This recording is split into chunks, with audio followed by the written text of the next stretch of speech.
નમસ્કાર દર્શક મિત્રો, દાડમના નાના રોપા હોય તો આ જોઈએ, નાનો રોપો છે જે લેબવાળો કહેવાય, એબીસી કંપનીનો રોપો છે ને આ રોપામાં ખેડૂતો રોપા ખરીદે અને ખેતરમાં લઈ જાય અને થોડોક સમય વાર હોય, ખેતર તૈયાર ના હોય તો એને મૂકી રાખતા હોય છે, તો એ રોપા સુકાઈ જતા હોય છે.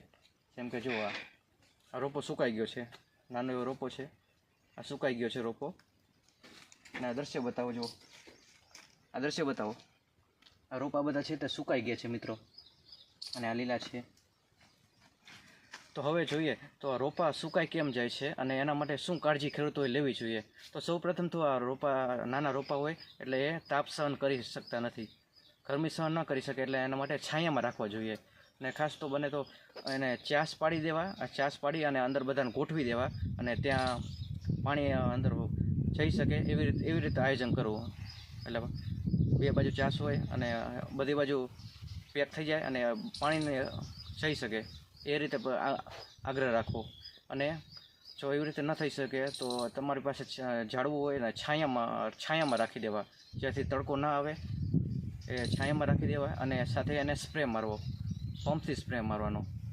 ના તો ખેડૂતો કેવી રીતે કરતા હોય કે આમ હાથેથી છાંટી નાખવા કે અન્ય કોઈ રીતે સ્પ્રે કરતા હોય છે, પણ પંપથી સ્પ્રે કરીએ આપણે તો એને યોગ્ય રીતે પાણી પહોંચી શકે.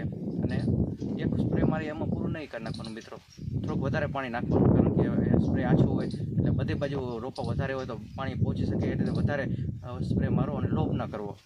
અને સમયાંતરે એને જીવાતો પડી જતી હોય છે, તો એ જીવાતમાં દવાના સ્પ્રે મારવાના, એટલે જીવાતો મરી જાય એટલે દવાના સ્પ્રેનું પણ ખાસ આગ્રહ રાખવો ખેડૂત મિત્રોએ. અને પાણી અને નિયમિત દરરોજ મારવું મિત્રો, ખાસ પાણી છાંટવામાં ભૂલ ન કરવી અને કચાશ ન રાખવી અને છાંયા રાખવાના, આ વિષય ખેડૂતો ખાસ ધ્યાનમાં રાખવી. અને બીજા નંબરમાં ખાસ વિષય એ પણ છે કે કેરેટમાં ખેડૂતો એ રોપાને મૂકી દેતા હોય છે, એ રોપા કેરેટમાં રહી જાય એટલે એને હવાની અવરજવર ન થઈ શકે અને એ ગરમીના લીધે અંદર મૂંઝાઈ જાય એટલે પણ રોપા તમારા બળી જાય, એટલે તમારા પૈસા પણ એ ફેલ જાય. તો ખાસ આ વિષય પણ ખાસ ધ્યાનમાં રાખવાનું. એ કેરેટમાં હોય તો કેરેટમાંથી બહાર કાઢી નાખવા અને છાયામાં યોગ્ય રીતે રાખી દેવા, જેનાથી હવાની અવરજવર થઈ શકે. તો ખાસ આ વિષય તમારા દાડમના નાના રોપા હોય તો એનામાં આ બધી કાળજી લેવી જોઈએ, જેનાથી તમારા રોપા સુકાય નહીં અને જે તમે જે ભાવના ખરીદ્યા હોય એનું તમને નુકસાન પણ ન જાય.